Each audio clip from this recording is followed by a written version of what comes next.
Halo guys, gua Sanzaime. Di video kali ini Mimin ingin membahas webcomic One Punch Man chapter 131, 132, dan 133. Nah, dari salah satu 3 chapter ini ternyata ada kemunculan Garou yang setelah kalah oleh Saitama. Jadi Garou di sini kayak benar-benar tobat, bahkan dia menjadi kurir. Kira-kira Garou ini udah beneran tobat apa masih ada keinginan jadi monster ya? Kita tunggu aja chapter selanjutnya dari One Sensei. Oke lah, nggak usah lama-lama, langsung aja kita bahas.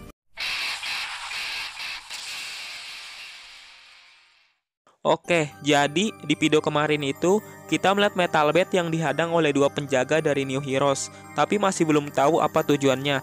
Dan di chapter ini menjelaskan ternyata kedua penjaga itu ingin menjadikan Metal Bat seorang cyborg. Destro yang seorang penjaga dari New Heroes menyuruh Metal Bat untuk menyerahkan tubuh miliknya dan akan merombak tubuhnya agar bisa membuatnya lebih kuat dan bisa lebih diandalkan. Tapi Metal Bat sangat tidak setuju dengan itu karena merombak manusia dengan sepihak. Dan mungkin aja karena Metal Bat yang tidak setuju, bisa saja terjadi konflik antara dia melawan 2 penjaga New Hero itu. Jadi kalau dilihat ya, makin jauh chapter versi 1 itu, kita bisa melihat kebusukan dari New Heroes yang terungkap sedikit-sedikit. Setelah itu Shin pun berpindah ke Chill Emperor yang masih menyelidiki monster yang habis dikalahkan oleh Blue. Tapi tiba-tiba aja ya, dia kedatangan Webigaza yang tujuannya untuk membicarakan sesuatu masalah seperti Amaimas yang terungkap menjadi seorang monster, dan apakah asosiasi pahlawan menyembunyikan identitas Amaimas yang seorang monster. Tapi Chill Emperor menjawab jika asosiasi pahlawan tidak menyembunyikan Amaimas yang seorang monster, tapi Amaimasnya aja yang mempunyai penyamaran yang sempurna. Setelah itu ditampilkan juga sosok dari Super Alloy Darkseid yang berhenti dari pekerjaan pahlawan. Ya, efek trauma yang diberikan oleh Garou kepada Darky membuat dia berhenti menjadi seorang pahlawan. Berhenti menjadi pahlawan padahal dia melampaui beberapa pahlawan kelas S yang lain. Tapi hanya karena mentalnya yang lemah membuat dia menjadi trauma, bahkan membuat ketakutan jika bertemu dengan Garou. Nah, di New Heroes ini dia malah menjadi pengajar dan bukan menjadi seorang pahlawan. Jadi Darky ini mengajarkan para pahlawan yang masih belum bisa bertarung dengan benar agar menjadi lebih kuat lagi. Ya, mungkin dia hanya mengajarkan hal fisik tapi tidak dengan mental, karena mental Darky sendiri memanglah lemah.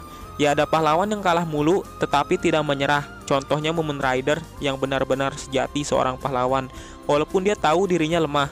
Tapi ada yang sebaliknya dari Mumen Rider, yaitu Darky. Dia kuat tapi mentalnya lemah dan malah menjadi seperti ini. Well, itu tergantung karakter pribadi sendiri-sendiri. Nah, setelah itu kita beralih lagi ke Metal Bat yang dibawa ke sebuah tempat untuk perombakan menjadi cyborg. Di sini ya, Metal Bat sedang menyelidiki apakah yang dilakukan oleh New Hero ini manusiawi atau tidak. Nah, yang kampret dari itu ya, ketika Metal Bat sedang menyelidiki, ternyata ada 2 orang yang ngumpet dan tiba-tiba aja menyerang Metal Bat pada saat itu juga. Ya, karena itu pun Metal Bat mental ke belakang karena serangan mendadak yang dilakukan oleh kedua pahlawan dari New Hero itu. Jadi kayaknya kedua pahlawan ini itu bekerja sama dengan penjaga dari New Hero juga untuk menyelenyapkan Metal Bat. Bahkan kedua penjaga New Hero ini malah menyuruh kedua para pahlawan New Heroes untuk membunuh Metal Bat pada saat itu juga. Tapi di akhir-akhir Metal Bat langsung bangkit lagi dan terlihat sangat marah dengan apa yang terjadi.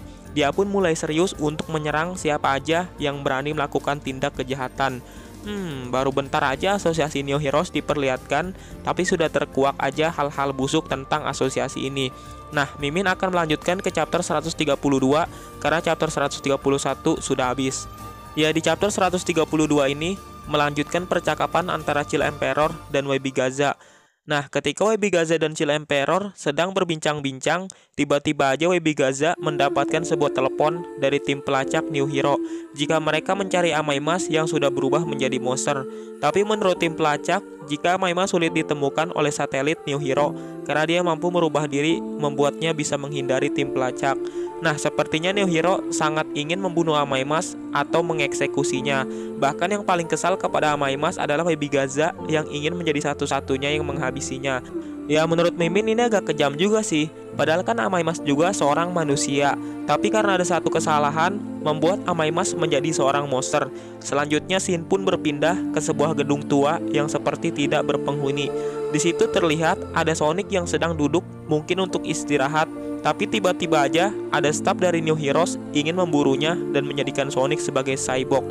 Nah, yang gawat dari itu ya, tiba-tiba aja staf New Heroes ini meledakkan gedung tua yang berniat untuk mengalahkan Sonic.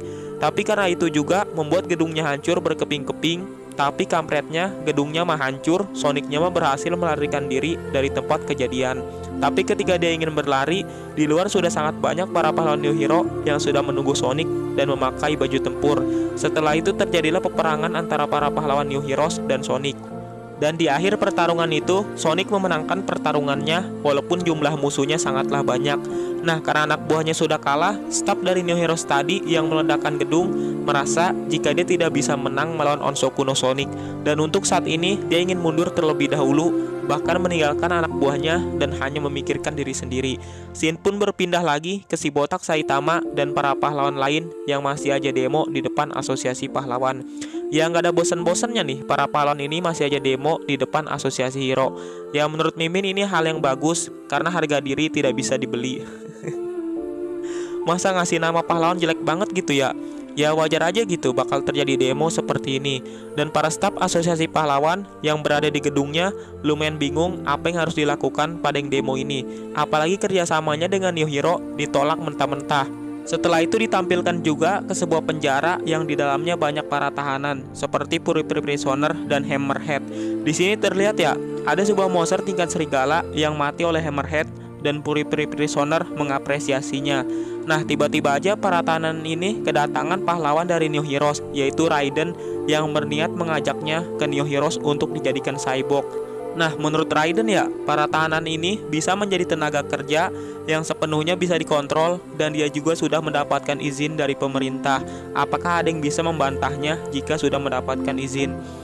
Beneran dah, ini New Hero udah bener-bener parah kejahatannya. Kalau dibilang mah bodoh banget dah. Ya jelas Puri Prisoner yang seorang ketua tahanan di situ sangat tidak setuju jika para muridnya atau bawahannya dijadikan seorang cyborg. Tapi Raiden dengan cara kampret ingin mengambil paksa mereka walaupun dengan cara bertarung melawan para tahanan itu, termasuk Puri Prisoner. Dan sepertinya Puri Prisoner dan bawahannya akan bertarung dengan Raiden dan bawahannya juga. Tapi Shin pun berpindah lagi ke seseorang yang sedang mengangkat barang-barang. Tiba-tiba aja ya, ada pahlawan New Hero yang lagi dipimpin oleh Suiryu ingin memburu pemburu pahlawan. Dan kalau nggak salah, pemburu pahlawan itu adalah julukan dari Garou. Udah lama juga nih Garou nggak keluar dari chapter 90-an. Nah, yang jelas, ternyata yang mengantarkan barang itu adalah Garou yang sedang bekerja menjadi kurir.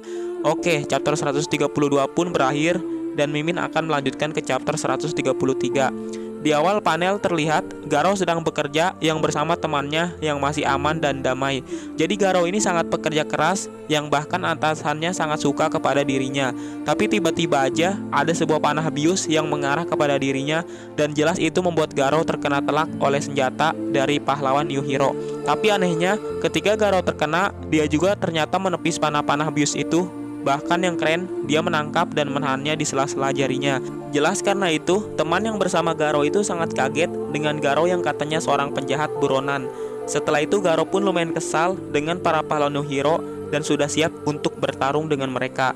Tapi yang jelas ya, dia nggak serius melawan para pahlawan dari New Hero. Jadi para pahlawan New Hero juga ingin menangkap Garou, bukan membunuhnya. Bahkan Suiryu menyuruh jangan sampai terluka agar bisa dijadikan senjata New Hero dengan menjadikannya cyborg. Asli sih, lihat Garou kasihan juga ya. Udah tobat gitu, bahkan dia dikatakan sebagai pekerja keras dan seorang pekerja harian, tapi masih aja hidupnya nggak tenang. Dan efek yang diberikan Saitama juga waktu pertarungannya membuat Garou tobat di sini. Tapi nggak tahu kenapa Mimin pengen kalau Saitama ngancurin New Hero, organisasi sampah ini. Bahkan Amaimas juga berniat dieksekusi walaupun dia sangatlah baik. Oke, kita lanjut ke pembahasan. Nah, karena memberikan panah bius ke Garou gagal, akhirnya para pahlawan New Hero ini ingin menyerang Garou dengan cara menyerbu ramean. Akhirnya pertempuran antara Garou melawan para pahlawan pun berakhir dengan Garou yang memenangkan pertarungannya dengan mudah. Nah, akhirnya Suiryu pun turun tangan karena melihat anak buahnya kalah dan melihat jika Garou sangatlah kuat. Jadi yang kalah oleh Garou itu cumalah kerocok-kerocok dari para bawahan New Leader. Akhirnya pertarungan antara Suiryu melawan Garou pun terjadi. Rasanya agak kocak sih kalau ngebandingin Suiryu sama Garou. Bahkan di sini Suiryu juga menggunakan baju tempur miliknya dan Garou hanyalah mantan petarung yang memburu pahlawan dan menjadi monster. Jadi udah lama juga Garou nggak bertarung setelah kalah oleh Saitama. Nah, setelah itu pertarungan pun berlanjut Pertama di sini terlihat Suiryu berniat memukul Garou tapi berhasil dihindari, dan dia pun menyerang balik dengan cara menendang Garou. Tapi lagi-lagi Garou masih mudah menghindari serangan Suiryu. Bahkan yang keren dari Garou ini ya, ketika Suiryu ingin mendorongnya, dia pun memegang tangan Suiryu. Setelah itu dia menendang dengan kedua kakinya yang membuat Suiryu terseret ke belakang. Karena itu Suiryu yang terseret ke belakang, dia pun sangat dekat dengan mobil box pengantar barang. Dengan perasaan tidak bersalah, Suiryu pun melempar mobil yang besar itu kepada Garou. Tapi di posisi itu, Garou masih bisa menahan mobilnya dengan menahan dengan tangannya. Tapi lagi-lagi Suiryu pun mendorong mobil itu dari belakang dengan kekuatannya agar Garou terkena ledakan dari mobil itu atau terpukul mundur. Ya jelas itu membuat Garou lumayan kesal. Soalnya itu mobil bukan punya dia, tapi punya atasannya malah dihancurkan. Well, karena ledakan mobil itu membuat sebuah asap. Tapi di balik asap itu, tiba-tiba ada Garou yang menyerang dan menendang Suiryu. Tapi karena refleks Suiryu, dia pun bisa menghindari serangan Garou. Nah, Suiryu merasa jika Garou sama sekali belum menggunakan setengah kekuatannya. Maka dari itu, dia ingin mencoba menggunakan pakaian tempur miliknya. Akhirnya dia pun mengaktifkan kekuatan dari baju tempur itu yang membuat Garou terlihat lumayan kesulitan bertarung dengan musuhnya. Karena tiba-tiba aja gerakannya sangatlah cepat. Nah, karena pertarungan terus berlanjut dan Garou masih bisa mengimbangi Suiryu, membuat Suiryu terpaksa harus menggunakan fitur khusus dari baju tempurnya, yaitu melepas sebuah limiter. Yang gak disangka-sangka, setelah Suiryu melepas limiternya, membuat Garou terkena telak di wajah oleh pukulan musuhnya. Tapi jelas Garou masih bisa berdiri walaupun pukulan itu terkena wajahnya. Dan pertarungan pun terus berlanjut, bahkan Suiryu menyerang Garou dengan bertubi-tubi yang membuat Garou sangatlah kewalahan. Tapi tiba-tiba aja baju tempur itu memiliki sebuah kerusakan yang membuat pukulan Suiryu berhenti. Tapi pada saat itu juga Garou terlihat sudah kalah oleh Suiryu, bahkan sampai terjatuh. Tapi apakah karena itu membuat Garou langsung kalah? Ya jelas enggak lah. Dia pun langsung berdiri dengan cepat. Tapi pada saat itu juga Suiryu tidak bisa bergerak karena kerusakan baju tempurnya. Ya jelas di sini Garou mendapatkan sebuah kesempatan untuk menyerang Suiryu. Tapi anehnya ya, Garou seperti tidak ingin melanjutkan pertarungannya dan meninggalkan Suiryu dari pertarungan. Ya jelas di sini Garou emang benar-benar nggak mau bertarung dan kemungkinan Garou masih sangat menahan kekuatannya untuk menyerang Suiryu. Dan akhirnya atasan dari Garou pun lumayan kesal. Ya karena mobil mata pencahariannya hancur dan malah melampiaskannya kepada Garou. Dia sudah tidak peduli lagi, yang tadinya sangat mengapresiasi dengan kerja keras Garou, sekarang yang mendengar jika Garou buronan, dia pun sudah tidak peduli dan menyuruh pahlawan New Hero untuk menangkapnya. Ya emang berat sih cobaan pengen tobat itu. Di kehidupan nyata juga kalau udah tobat mah emang ada aja sih cobaan. Jadi kita harus selalu sabar dan menganggap jika cobaan ini adalah ujian dari Tuhan. Oke, kita lanjut ke pembahasan. Nah, setelah itu Suiryu yang gagal pun melaporkan jika dia gagal memburu Garou. Dan di sini juga terlihat baju tempur milik Suiryu sudah hancur karena pertarungannya dengan Garou. Suiryu pun ditanya tentang pengalamannya menggunakan baju tempur oleh pihak New Hero.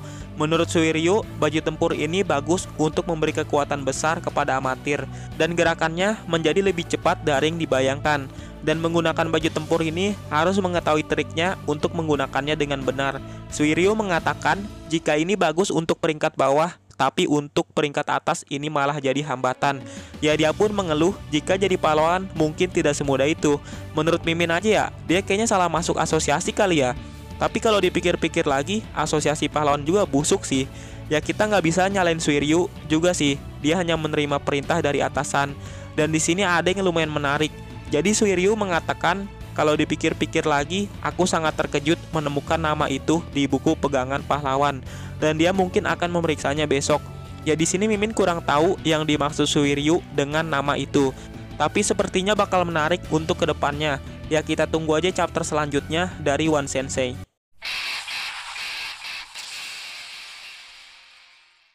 Oke lah, itulah pembahasan Mimin tentang webcomic One Punch Man chapter 131, 132, dan 133. Ya dari keseluruhan chapter itu ada hal yang menarik. Dari mulai Saitama dan pahlawan lain yang masih demo, dan kemunculan Garou yang setelah sekian lama tidak ditampilkan oleh One Sensei setelah kalah oleh Saitama. Oke lah, Mimin akhiri aja video ini. Terima kasih sudah menonton video ini. Salam Sanzaime.